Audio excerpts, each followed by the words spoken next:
दर्शकों नमस्कार, मैं दीपक बसेर। आज मैं पहुंचा हूं दिल्ली।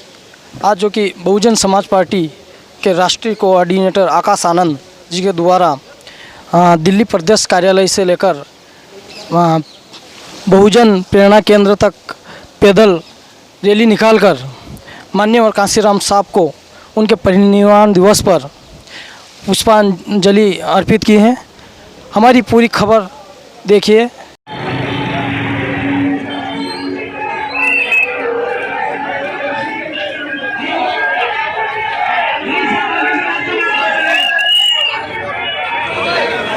जय भीम, आप सबको जय भीम। आज एक ऐतिहासिक दिन है। आज दिल्ली के हमारे सारी पार्टी के साथी लोगों ने हमारे पार्टी के जन्मदाता मान्यवर साहब श्री कांशीराम जी की आज पुण्यतिथि के दिन करोल बाग जहाँ से मान्यवर साहब ने इस पार्टी को जन्म दिया, वहाँ से यहाँ जहाँ पे आज उनकी अस्थियाँ रखी गई हैं, वहाँ से पैदल चलकर आके अपनी श्रद्धांजलि दी। तो आज इसी मूवमेंट को कंटिन्यू रखने के लिए, स्ट्रॉन्ग बनाने के लिए मैं और उपाध्यक्ष जी, हम सब दिल्ली के साथियों का तहे दिल से शुक्रिया अदा करते हैं। और आप सब जो इतनी बारिश में इतनी दूर चल के आए हैं, तो आप सब मीडिया बंधुओं का भी हम तहे दिल से शुक्रिया अदा करते हैं। आज थोड़ा ऐसा दिन है कि क्वेश्चन आंसर थोड़ा सा ठीक नहीं रहेगा। आप सब आएँ, उसी के लिए हम बस बहुत तहे दिल से शुक्रिया करते हैं। जय भीम।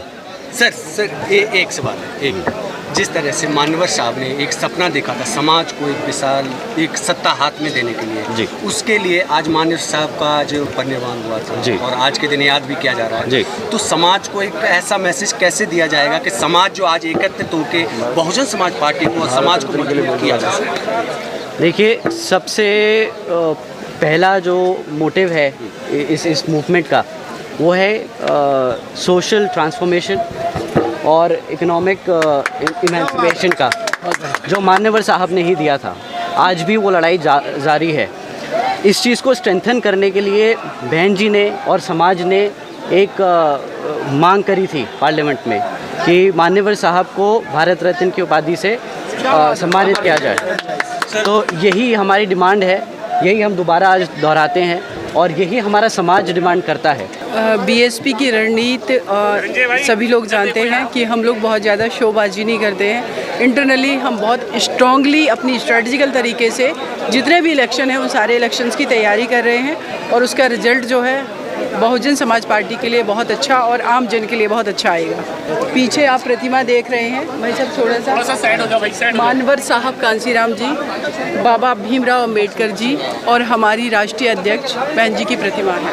आज 16वां परिनिर्वाण दिवस है मान्यवर साहब कांशीराम जी का, जिन्होंने इस देश की बहुसंख्यक आबादी को, बहुजन आबादी को अपने खून पसीने की कमाई से सींच करके, एकजुट करके इस देश के अंदर वो करके दिखाया जो असंभव था।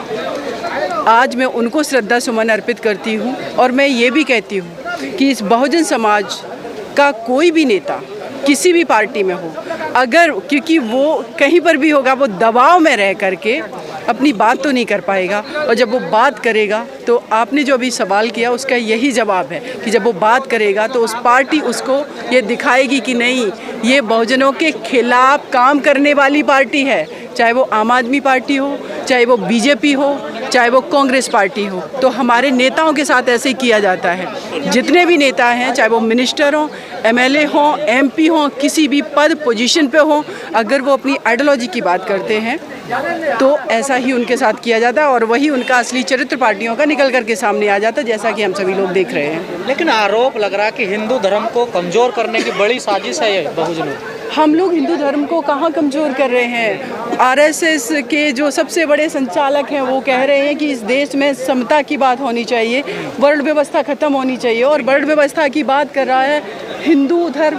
तो वो खुद कह रहे हैं कि हिंदू धर्म खत्म होना चाहिए। हम लोग कहाँ कह रहे हैं? हम तो कह रहे हैं समता मूलक समाज की स्थापना हो। जब समता मूलक समाज की बात आएगी तो बौद्ध धर्म अपने आप स्थापित होगा। ये इतनी सी बात है, हम लोग कुछ नहीं कह रहे। वो कह रहे हैं से दिक्कत नहीं, उनको 22 प्रतिज्ञाओं से दिक्कत है जो बाबा साहब ने ली थी। देखिए, मान्यवर साहब कांशीराम जी ने जो काम करके दिखाया, जब वो इस दुनिया से गए इस देश के अंदर जो लोग हिंदू धर्म को प्रोटेक्ट करने की बात कर रहे थे, जो कह रहे थे धर्म खतरे में है, उस आइडियोलॉजी पे काम करने वाला व्यक्ति, हर व्यक्ति नतमस्तक हुआ था।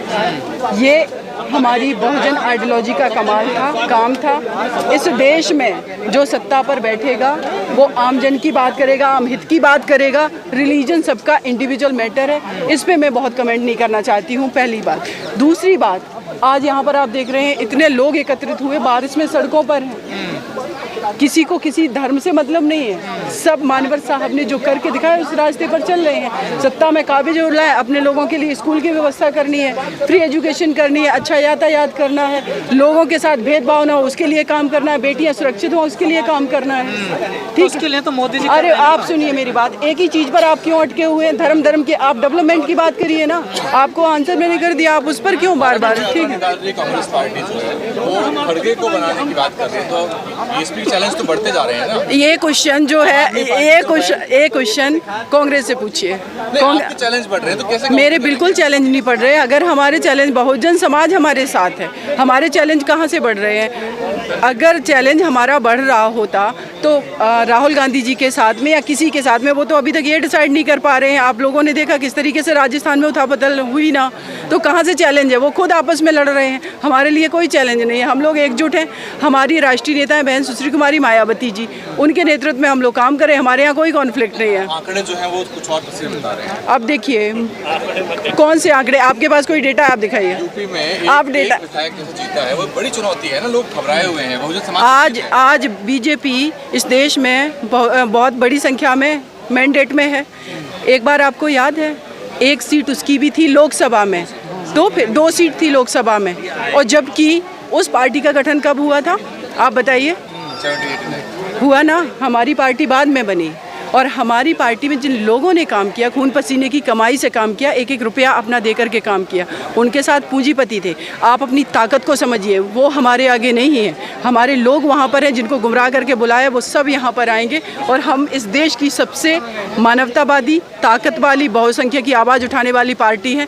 इसीलिए उनसे कंपेयर मत करिए, वो समय है, परिवर्तित होती रहती सत्ता, हर जगह परिवर्तन होता है। बस निगम के चुनाव को लेकर अब आपको एक बात कहेंगे, मानवर साहब को श्रद्धांजलि अर्पित करती हूँ। इन सारी बातों पर आप ऑफिस आइए, हम डिटेल बात करें। आपका ही सपना था शासक बनना। थैंक यू सो मच, हमने सारे सवालों का जवाब दे दिया, और मानवर साहब को अब मैं श्रद्धांजलि अर्पित कर रही हूँ। ज़्यादा ठीक नहीं है। Thank you so much, thank you so much. साथियों, मैं तो यही चाहूँगा कि अभी जो जागरूकता यहाँ पे मतलब कि दिख रही है, कई गुना में तब्दील हो, समझे ना। और मैं समझता हूँ कि इनके यादगार में ये जो जन सैलाब उमड़ रहा है, और मतलब कि भारी संख्या में मतलब कि दिखनी चाहिए, जिससे कि एक और मतलब कि तमाम लोगों में मतलब एक अच्छा संदेश जाए। ठीक है, हम यही चाहते हैं साथी। तो ये संघर्ष करके ही हम लोग ऊंचाई को मतलब टच कर सकते हैं, समझ लीजिए कि ठीक है, संघर्ष करते करते आदमी आगे बढ़ता है। ठीक है ना। मेरा नाम जयप्रकाश है। बस यही है जी कि ऐसे जैसे आज पब्लिक इकट्ठी हुई है किसी एक कार्य के लिए, अगर इसी तरीके से पब्लिक इकट्ठी होकर एकजुट होकर हर चीज़ करना चाहे तो संभव हो सकती है। आज 9 अक्टूबर मान्यवर काशीराम साहब का प्रमाण दिवस बनाया जा रहा है, और इस पार्टी को उठाने वाले मान्यवर काशीराम साहब थे। सर समाज को जोड़ने वाले भी मान्यवर काशीराम से स्टार्टिंग मान्यवर साहब ने इसी जगह से स्टार्टिंग करी थी, और मान्यवर साहब हर समाज को जोड़ के, बहुजन समाज, सर समाज को जोड़ के ये बहुजन समाज पार्टी बनाई। इसलिए मैं उनको बहुत बहुत धन्यवाद देता हूँ। उन्हीं की वजह से इतनी जनता बहुजन समाज पार्टी जो बनाई थी, इस वजह से आज प्रमाण दिवस पर आने का काम करा है। सभी साथियों को, ये करोल बाग हरदयान सिंह रोड से और यहाँ संग्रहालय तक पद यात्रा थी। आकाश आनंद जी थे, और बहन जी का भतीजा आकाश आनंद जी थे, सीपी सिंह थे, और जो है वकील साहब का क्या नाम है, सीमा कुशवाहा जी थी, और सतीश इंजीनियर जी। देखते रहिए हमारा चैनल। धन्यवाद।